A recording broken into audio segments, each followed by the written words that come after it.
नमस्ते बिहार, मैं हूं आपके साथ शिप्रा झा। बिहार में कोरोना को लेकर बड़ा फैसला लिया गया है। राज्य में कम होते संक्रमण के मामलों के बीच सभी प्रतिबंध हटाए गए हैं। 14 फरवरी से अगले आदेश तक कोरोना को लेकर सभी प्रतिबंध हटाए गए हैं। सीएम नीतीश कुमार ने कोरोना संक्रमण की वर्तमान स्थिति की समीक्षा की। कोरोना संक्रमण में लगातार आ रही कमी के बाद 14 फरवरी से सभी प्रतिबंध को हटाने के निर्देश जारी किए गए हैं। यानी अब बिहार में सभी गतिविधियां सामान्य रूप से संचालित होंगी। 14 फरवरी से पूरी क्षमता के साथ स्कूल खुलेंगे। वहीं राज्य में 8वीं तक के सभी स्कूल, कोचिंग पूरी क्षमता के साथ खोले जा सकेंगे। वहीं पार्क भी अब पहले की तरह ही सुबह और शाम खोले जा सकेंगे। इससे पहले दोपहर 2 बजे तक ही पार्कों को खोलने की परमिशन दी गई थी। हालांकि डीएम स्थानीय परिस्थितियों को देखते हुए उसके आवश्यकता अनुसार प्रतिबंध लगाने को लेकर अधिकृत हैं। वहीं मास्क के साथ ही सोशल डिस्टेंसिंग के पालन की भी अपील की गई है। बिहार में कोरोना के मामले भले ही कम हो गए हों, लेकिन कोरोना अभी खत्म नहीं हुआ है। ऐसे में अभी भी कोरोना से बचाव को लेकर सावधानी जरूरी है। वहीं सरकार के फैसले को लेकर लोगों ने खुशी जताई है। सही है सर, उतना दिन से हम लोग का कोचिंग सब बंद था, ऑनलाइन चल रहा था, मतलब उतना सही नहीं था। मतलब खुल गया तो फिर ये आ जा रहा है। अब तो 100% प्रेजेंस हो गया स्टूडेंट्स का, उसके साथ कोचिंग चलेगा तो कोई परेशानी नहीं होगी। नो सर, कोई परेशानी नहीं। आप चाहते थे? हाँ, बहुत दिन से चाह रहे थे। जी नहीं, सरकार ने ये फैसला लिया है तो बहुत अच्छा सोचा है, इसलिए कि बहुत दिक्कत थी। विद्यार्थी वर्ग को बहुत ज्यादा नुकसान हो गया है, शिक्षा विभाग को। हाँ, और कोचिंग संस्थान खुल गया है तो जैसे मकान मालिक भी हैं, उनके पास भी बहुत दिक्कत हो गई थी। तो इससे सरकार का फैसला बहुत अच्छा है। ऐसे नीतीश जी जो भी काम कर रहे हैं ठीक कर रहे हैं। बस इस पे ध्यान रखना चाहिए, सही से मॉनिटर करना चाहिए। अगर कोई केस फिर से बढ़ना शुरू होता है तो उसको देखना चाहिए और सही समय पे फैसला लेना चाहिए। अब लग रहा है कि सामान्य जिंदगी अब फिर से शुरू हो जाए। हाँ, ऐसा तो लग रहा है, क्योंकि कोरोना भी कमजोर हो रहा है तो अपना तरफ से। लेकिन लोगों को समझना चाहिए कि कोरोना अभी गया नहीं है। अभी हम सेफ्टी में रहें, पार्क जाए या कुछ मास्क लगाएं, दूरी बनाए रखें। जब तक पूरी तरह बिल्कुल खत्म नहीं हो जाएगी केस, जब तक आते आएगा, नहीं तो फिर वही स्थिति प्रॉब्लम हो जाएगा, लॉकडाउन लग जाएगा। जेडीयू में बड़े नेताओं की एक दूसरे के खिलाफ बयानबाजी से बिहार की सियासत फिर से गर्मा गई है। पार्टी में गतिरोध उत्तर प्रदेश के चुनाव में सीटों को लेकर शुरू हुआ, जो अब सत्ता पर आ चुका है। सियासी गलियारे में जेडीयू के अंदर आरसीपी और ललन के बीच की बयानबाजी पार्टी में तेज होती गुटबाजी के तौर पर देखी जा रही है। आखिर क्या है जेडीयू में बयानों का खेल, समझिए इस रिपोर्ट के जरिए। आप लोग एक के बतिया को ना बार बार पूछते रहते, उसके आगे भी बढ़ोगे ना, वो तब हो गया, चैप्टर क्लोज होगा, उस पर क्या बोलना।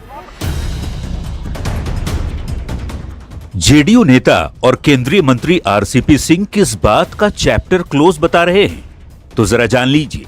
आरसीपी यूपी चुनाव से जुड़े सवाल पर सफाई दे रहे हैं। कह रहे हैं कि जेडीयू के यूपी में अकेले लड़ने की उन्हें कोई जानकारी नहीं। एक बार फिर से सुन लीजिए। तो उत्तर प्रदेश में बातें क्यों नहीं हो पाई? अरे भाई, अरे आप लोग एक के बतिया को ना बार बार पूछते रहते, उसके आगे भी बढ़ोगे ना, वो तब हो गया, चैप्टर क्लोज होगा, उस पर क्या बोलना। भाई हमरा उसके बारे में पता नहीं है। बस इसी बात को लेकर जेडीयू के दूसरे बड़े नेता एक सुर में बयानबाजी करने लगे। मोर्चा खुद पार्टी के राष्ट्रीय अध्यक्ष ललन सिंह ने संभाला और कह दिया कि कुछ लोग बड़ा सपना देख लेते हैं, ऐसे लोगों का मानसिक संतुलन ठीक नहीं। और इस तरह का जो कोई अगर मन के अंदर और कोई सपना में भी अगर जो सोचता है तो वो वही सोच सकता है जिसका मानसिक संतुलन सही नहीं। बात जेडीयू के भीतर गुटबाजी की इसलिए भी की जा रही है कि पार्टी के दूसरे बड़े नेताओं ने भी आरसीपी का नाम लिए बगैर उनकी मंशा पर सवाल खड़े कर दिए। लेकिन पार्टी का एक सिस्टम होता है, उस सिस्टम से जुड़कर सब लोगों को काम करना चाहिए। उनको भी इसी सिस्टम से जुड़कर काम करना चाहिए। इस सवाल को मैं अपनी राय के विषय में कह सकता हूँ। पार्टी की राय क्या है? पार्टी के स्पोक्समैन तो पार्टी के पदाधिकारी और जो अधिकृत व्यक्ति हैं वही बोलेंगे। लेकिन मैं पार्टी के विषय में जो जानता हूँ, पार्टी के सारे लोगों ने जो कहा है उसमें विशेष राज्य के दर्जे की ही बात करें। अब समझने वाली बात यह है कि ललन सिंह से पहले आरसीपी जेडीयू के राष्ट्रीय अध्यक्ष थे। अब आरसीपी सिंह बतौर सांसद केंद्र की मोदी सरकार में कैबिनेट मिनिस्टर हैं। बिहार में बीजेपी के सहयोग से सरकार चला रही जेडीयू उत्तर प्रदेश विधानसभा चुनाव में इस बार अकेले मैदान में है। केंद्रीय मंत्री होने के नाते आरसीपी सिंह यूपी चुनाव में प्रचार के लिए पार्टी की ओर से नहीं जा रहे। विशेष राज्य के दर्जे के मुद्दे पर भी आरसीपी सिंह का बयान पार्टी लाइन से अलग हटकर देखा जाता रहा है। शायद इसी वजह से जेडीयू के भीतर बयानों के तीर चल रहे हैं। न्यूज़ 18 के लिए पटना से आनंद अमृतराज के साथ ब्यूरो रिपोर्ट। पूर्वी चंपारण में बाइक की डिक्की में रखे करीब 3 लाख के जेवरात को चोरों ने उड़ा लिया। घटना पकड़ी बाजार के व्यस्त बाजार की है।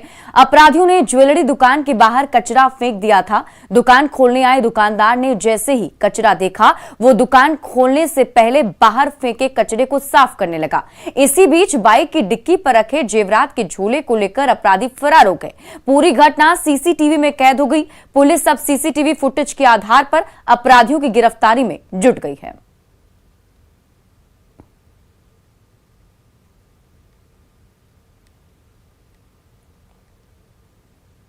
तो झाड़ू से साफ करने लगे हैं। इसी बीच में मैंने आ गया, चोर ने आया है और डिक्की खोल गया। मैंने गहना वाला बैग डिक्की खोल के तोड़ के निकाल के लेकर चल गया झोला।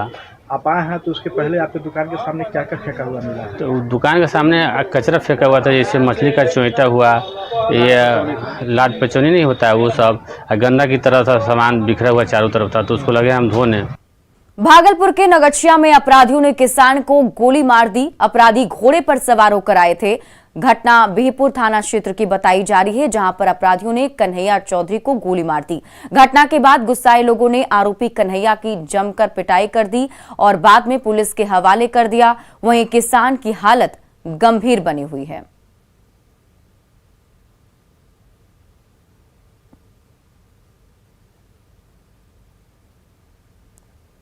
बिहार में अपनी सरकार में पुलिस व्यवस्था से नाराज विधानसभा अध्यक्ष जमकर बरसे और अधिकारियों को चेताते हुए साफ शब्दों में कह दिया कि कुशासन का मनोबल बढ़ाने का खेल बंद हो और सुशासन स्थापित करने के लिए अधिकारी ईमानदारी से काम करें। विधानसभा अध्यक्ष विजय कुमार सिन्हा ने कहा कि सिर्फ खाना पूर्ति के लिए कार्रवाई नहीं होनी चाहिए, बल्कि इसका फर्क जमीन पर दिखना चाहिए। शासन स्थापित करने के लिए ईमानदारी के साथ काम करना होगा और अपराधी जो सही में है उस पर कार्रवाई होनी चाहिए।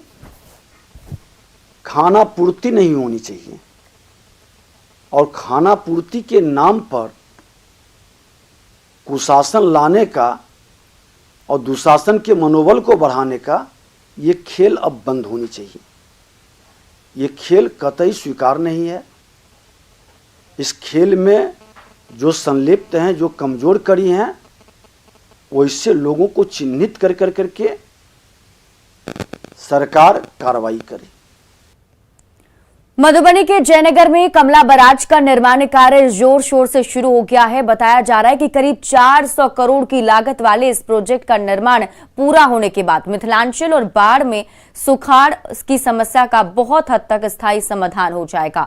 जल संसाधन मंत्री संजय झा ने खुद इस परियोजना को काफी गंभीर बताया है। शनिवार को जयनगर में कमला बराज के निर्माण कार्यों का जायजा लेने पहुंचे जल संसाधन मंत्री संजय झा से खास बातचीत की हमारे संवाददाता अमित रंजन ने। बहुत ही क्रांतिकारी एक सौगात है और यहाँ लगभग पिछले 1 सदी में जो कमला नदी से यहाँ जो लोगों की जो फसलों की बर्बादी होती रही है, अभी यहाँ जो काम शुरू हुआ है लगभग 400 करोड़ रुपए का ये बताया जा रहा है कि ये पूरा प्रोजेक्ट है।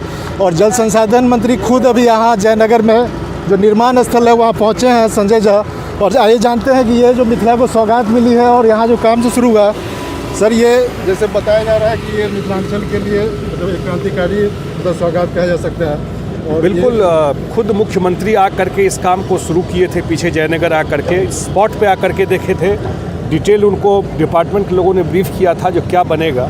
और मिथिला एरिया में कभी कोई बराज बना नहीं और इस कमला से खास करके कमला के दोनों तरफ इतना बड़ा पॉपुलेशन रहता है मधुबनी और दरभंगा जिला में, जिसकी संख्या लाखों में है। और 4 महीना फ्लड के समय रात में लोग सोता नहीं है कि कब एम्बैंकमेंट बांध टूट जाएगा। लाखों करोड़ों का नुकसान हर एक साल, जान माल का नुकसान। तो ये बराज, ये तो बहुत पुराना बियर है जो पीछे देख रहे हैं आप, और पिछली बार ये पूरा पानी इस बियर के ऊपर से चला गया, जो पीछे जरूर देखिएगा, ओवर टॉप कर गया पूरा बियर। उसके बाद हमने रुड़की के प्रोफेसर वगैरह को भेजा, वो लोग स्टडी किया, उन्हीं लोगों ने प्रपोज किया कि यहाँ पे बराज बनना चाहिए, और बराज का काम शुरू हो गया है। 2 साल में ये काम पूरा हो जाएगा। अब मैं रेगुलर मॉनिटर करूँगा इस चीज़ को कि इस फ्लड सीजन में दोनों साइड 40 किलोमीटर और 40 किलोमीटर 80 किलोमीटर का एम्बैंकमेंट का रेजिंग स्ट्रेंथनिंग का काम हो जाए, और अगले सीजन में उस पर ब्लैक टॉप का काम हो जाए। टाइम पे पूरा करना है, ये है एजेंडा है भाई। तो ये अभी जल संसाधन मंत्री खुद एक तरह से कहा जा सकता है कि कमला यात्रा पर निकले हुए हैं, और जो कमला नदी अभी तक मिथिलांचल के लिए अभिशाप मानी जाती थी, लेकिन अभी यहाँ जो काम शुरू हुआ है, जो यहाँ लगभग 400 करोड़ रुपए का बराज और साथ में 350 करोड़ रुपए से दोनों जो तटबंधों पे जो पक्कीकरण का काम चल रहा है, बताया जा रहा है कि इसके बाद कमला नदी यहाँ के लिए एक वरदान साबित होगी, और यहाँ हमेशा नदी में पानी रहने से यहाँ जो दोनों तटबंध के आसपास के जो इलाके हैं वहाँ जो सिंचाई की सुविधा भी बढ़ेगी, जिससे यहाँ खुशहाली आएगी, और ये एक क्रांतिकारी कदम कहा जा सकता है। अमित रंजन, न्यूज़ 18 मधुबनी। मुजफ्फरपुर के चर्चित आई हॉस्पिटल को फिर से खोलने की तैयारी शुरू हो गई है। सिविल सर्जन ने एसीएमओ डॉक्टर एसपी सिंह के नेतृत्व में टीम का गठन किया है, जो ये देखेगी कि हॉस्पिटल में व्यवस्थाएं कैसी हैं और क्या उसे फिर से खोला जा सकता है। टीम की रिपोर्ट के आधार पर ही हॉस्पिटल को खोला जाएगा। एक आया था आपका जो है माननीय सांसद महोदय का पत्र, तो हम लोगों ने एक टीम बना दी है। अपर मुख्य चिकित्सा पदाधिकारी जो जिला अंधापन निवारण के नोडल अफसर होते हैं उनके नेतृत्व में, जिसके 2 अन्य मेंबर हैं आपका एसकेएमसीएच के जो एचओडी हैं आई के वो हैं, और एक डॉक्टर नीतू हैं जो सदर हॉस्पिटल में आई के सर्जन हैं। 3 लोगों से कहा गया जाके देख लीजिए कि वहाँ पर परिस्थितियाँ जो है आई हॉस्पिटल खोलने के लायक है या नहीं, उसके अनुसार फिर कार्रवाई की जाएगी। बिहार के मुजफ्फरपुर के सबसे चर्चित आई हॉस्पिटल, जो eye hospital Muzaffarpur eye hospital है, ये वही आई हॉस्पिटल है जहां पे 22 नवंबर को मोतियाबिंद का ऑपरेशन हुआ था। उसमें 65 लोगों का ऑपरेशन उस दिन हुआ था, और जिसमें करीब 2 दर्जन से अधिक लोगों के आंख जो हैं उसमें संक्रमण हो गई थी, और इसमें 16 लोगों के आंख जो हैं वह निकालने पड़े थे। लेकिन यह सवाल बार बार उठ रहा है कि आखिर उन मरीजों को मुआवजा कब मिलेगा, और जो इसमें आरोपी हैं उन पर कार्रवाई कब होगी। लेकिन इस सब के बीच अब एक नया मामला सामने ये आया है कि अब इस हॉस्पिटल को शुरू कराने की कवायद जो है बहुत तेज हो गई है। दरअसल इसको लेकर सांसद जो अजय निषाद हैं, उन्होंने लोकसभा में भी इस मामले को उठाया था, सदन में इस मामले को उठाया था कि इस हॉस्पिटल के भरोसे जो है वह काफ़ी अलग अलग क्षेत्रों के गरीब जो मरीज हैं वो यहाँ पर पहुँचते हैं, उन्हें सस्ता इलाज मिलता है, तो इसको लेकर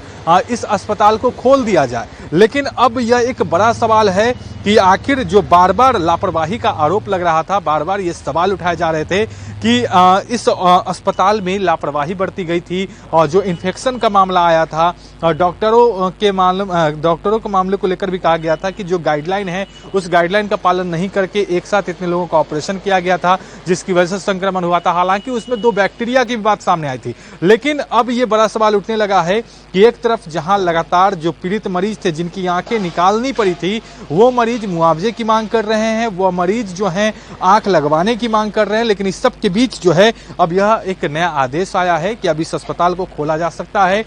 civil surgeon doctor Vinay Kumar Sharma ने बताया है कि एसीएमओ डॉक्टर एसपी सिंह के नेतृत्व में एक टीम का गठन किया गया है, और वह टीम जो है इस अस्पताल के अंदर के तमाम चीजों की जांच करेगी कि क्या यह अस्पताल जो है अब वह खोलने की स्थिति में है या नहीं है, क्योंकि इसमें इन्फेक्शन था। और डॉक्टरों की टीम पर विशेष निगरानी रखी जाएगी, मेडिकल टीम पूरे होंगे, और उसमें तमाम चीजों का विशेष ख्याल रखा जाएगा, और इसको लेकर जो है वह जांच की जाएगी। अब जांच में रिपोर्ट आने के बाद इस अस्पताल को खोला जा सकता है। लेकिन बार बार एक ही सवाल ये सामने आ रहा है कि आखिर उन मरीजों का क्या हुआ, उन मरीजों को न्याय कब मिलेगा। मुजफ्फरपुर से न्यूज़ 18 के लिए प्रियांक सौरभ।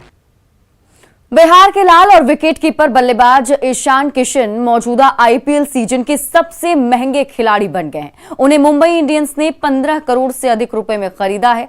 पिछले सीजन में उन्हें सिर्फ 6 करोड़ रुपए मिले थे। ईशान की इस शानदार उपलब्धि पर परिवार से लेकर बिहार झारखंड के खेल प्रेमियों में उत्साह है।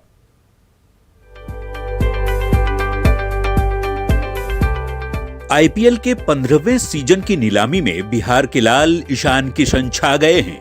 मुंबई इंडियंस ने इन पर रिकॉर्ड तोड़ बोली लगाई है। मुंबई इंडियंस ने ईशान किशन को 15 करोड़ 25 लाख रुपए में खरीदा है।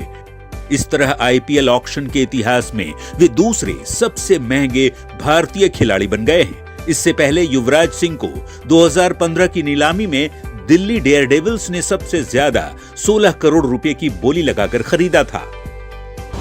आईपीएल इतिहास में दूसरे सबसे महंगे भारतीय क्रिकेटर बने ईशान किशन। ईशान किशन को मुंबई इंडियंस ने 15.25 करोड़ रुपए में खरीदा। आईपीएल के सबसे महंगे भारतीय विकेटकीपर बन गए ईशान किशन।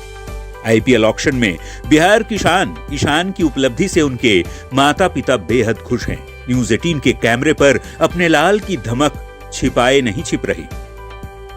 नहीं, बहुत अच्छा लग रहा है, बहुत खुशी हो रही है।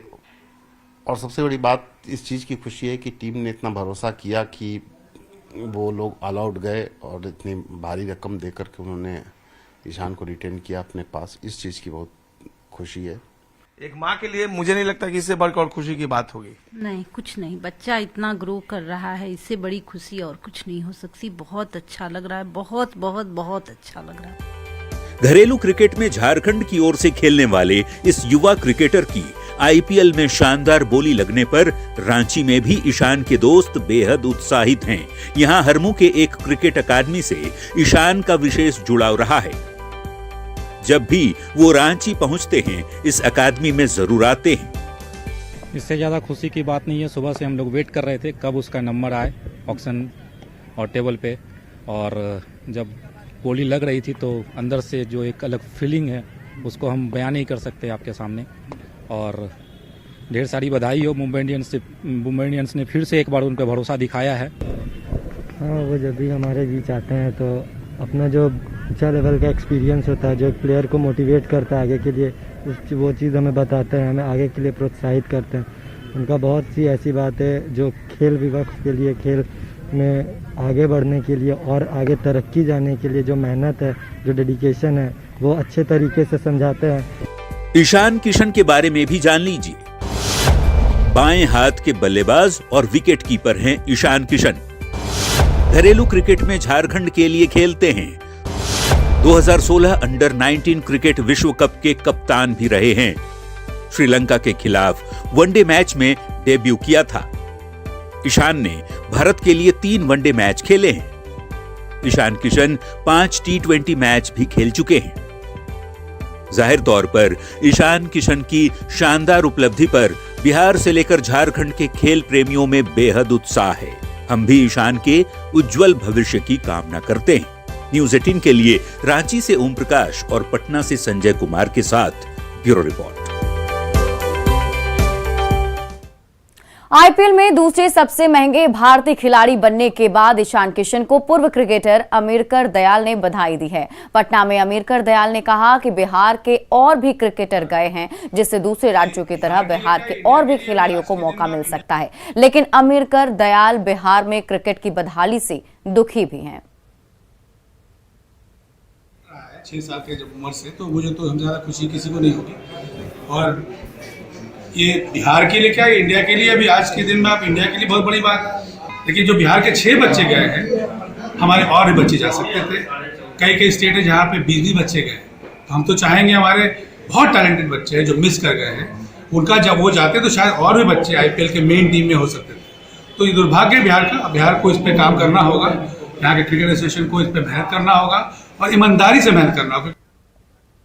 और फिलहाल इस बुलेटिन में अभी के लिए बस इतना ही, लेकिन न्यूज 18 बिहार झारखंड पर खबरों का सिलसिला लगातार जारी है।